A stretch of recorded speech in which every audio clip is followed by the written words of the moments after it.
The clock ticked ominously, its sound resonating through the otherwise quiet apartment. I had just settled into my couch, the faint glow of my television illuminating the otherwise dark space around me, when the unexpected knock echoed through my living room. It was after midnight, a time when even the most mundane sounds felt amplified and unsettling. I paused, the remote slipping from my fingers. The knock came again, more insistent this time, sending a shiver down my spine. My neighbor, Clara, lived just a few doors down. We'd exchanged pleasantries in the hall, but I didn't know her well.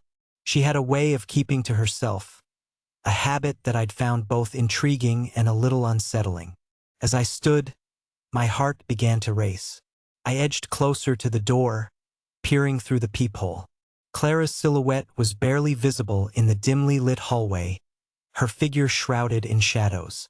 Her hair fell in disheveled waves around her shoulders, and her usual calm demeanor had been replaced by a tension that was palpable even through the door. "What's going on?" I called out, trying to keep my voice steady. "Please," she whispered, her voice low and cautious. "I heard something. Come check." Instinctively, I hesitated. The late hour, the urgency in her voice, the darkness of the hallway. It all felt wrong, but there was something in her tone that made my heart race with concern. I opened the door, the hinges creaking in protest, and stepped into the hallway. "Clara?" I asked, my voice barely above a whisper. She turned to me, her wide eyes glinting with a mixture of fear and something else I couldn't quite place. "I heard it again," she said, glancing over her shoulder, as if expecting something to emerge from the shadows. "In my apartment." It sounded like someone was moving around. The air between us crackled with tension, and I could feel the heaviness of the night pressing down on us. "What kind of noise?" I asked, trying to keep my voice steady. Clara hesitated, her gaze flickering down the hallway before meeting mine. "I don't know." Sounded strange, like something was being dragged. "It's coming from the back room." A chill ran through me. I had never thought of Clara's apartment as anything but a quiet space, filled with the mundane sounds of everyday life. "Have you called the police?" I asked, though I had already begun to doubt my own resolve. "No," she said, her voice trembling slightly. "I didn't want to cause a scene. I thought, maybe you could come with me, just to check." I swallowed hard, glancing down the dimly lit hallway. "Okay," I said finally, though I'd rather have been anywhere else. "Let's go." Clara led the way, her steps soft and careful as she walked toward her apartment. The hallway felt constricting, the walls seeming to close in around us as we approached her door. When she unlocked it, the creak of the hinges sounded like a warning, echoing ominously in the stillness of the night. Once inside, the familiar scent of her home enveloped me. Lavender and something faintly sweet, perhaps a hint of vanilla. The living room was tidy, yet an unsettling air hung over it, a fragile tension that made my skin prickle.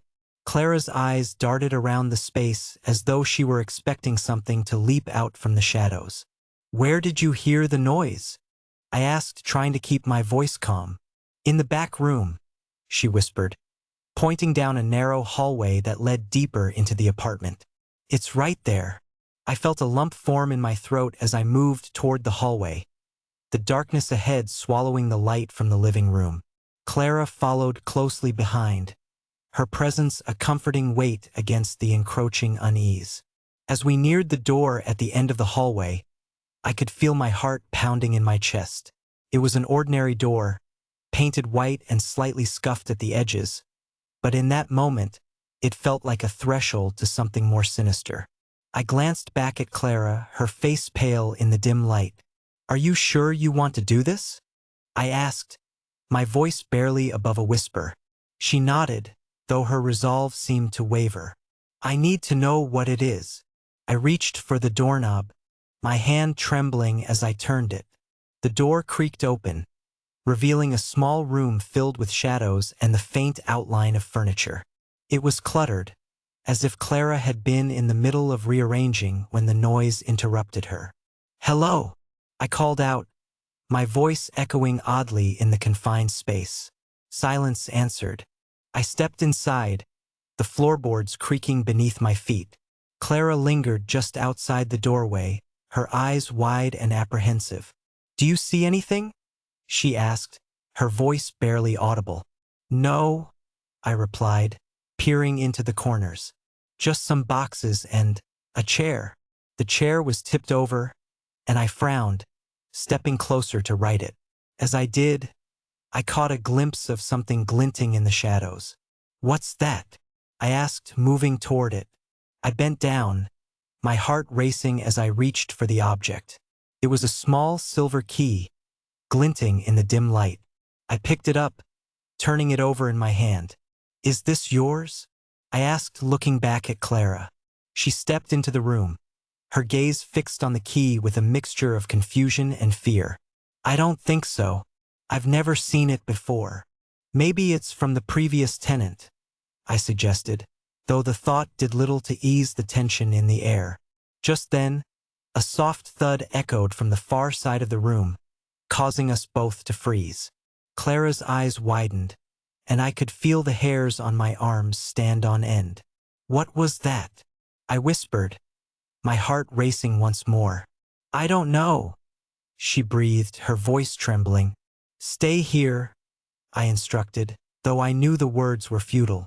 I could see her resolve crumbling, fear etched across her face.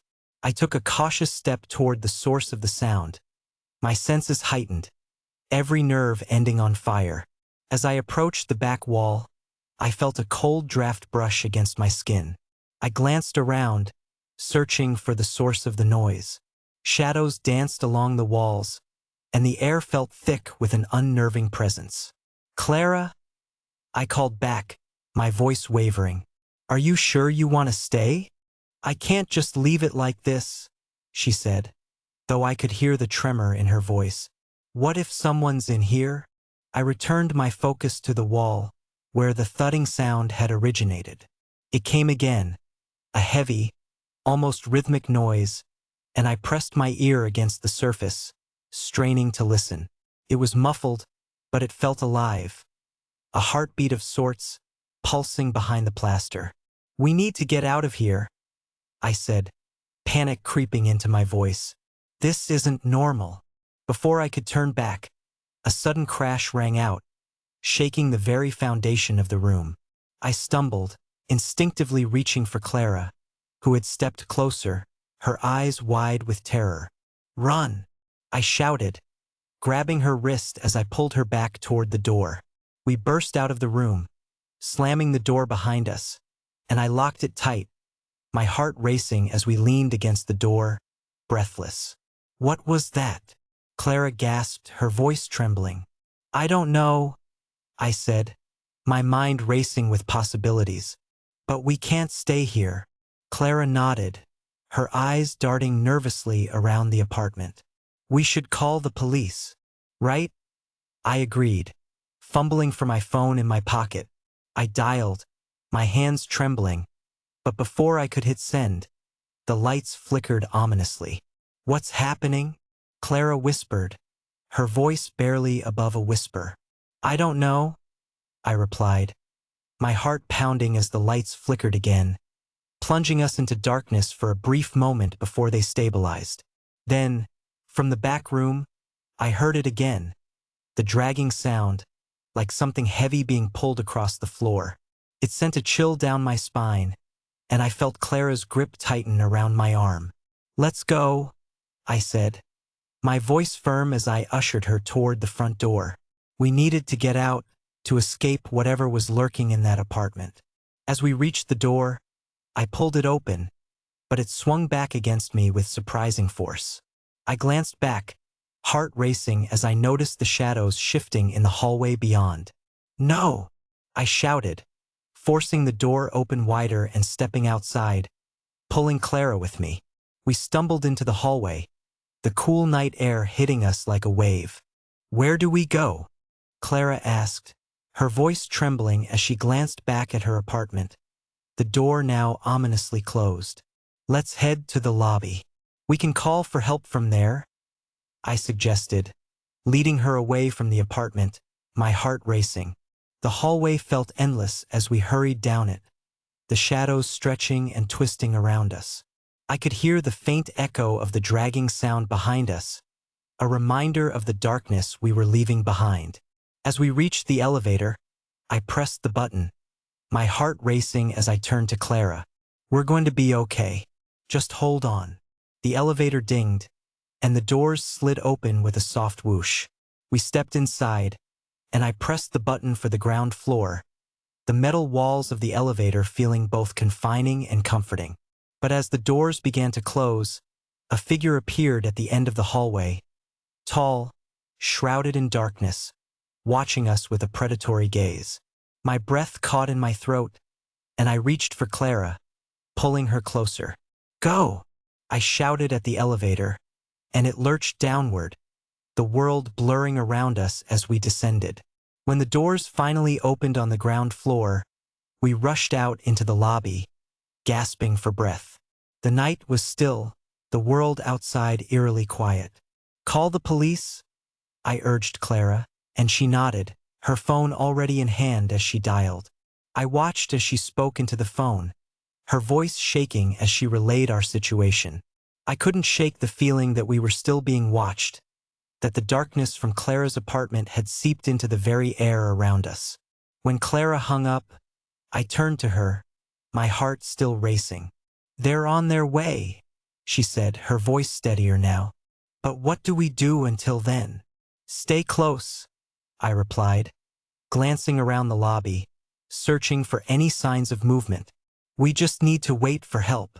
As we sat together on a nearby bench, the tension began to ease, though I could still feel the remnants of fear clinging to us like a second skin. But even as the minutes stretched on and we waited, I couldn't shake the feeling that whatever had been in Clara's apartment was still out there, lurking just beyond the light. And as the sirens finally wailed in the distance, fading into the night, I knew that the nightmare wasn't over yet.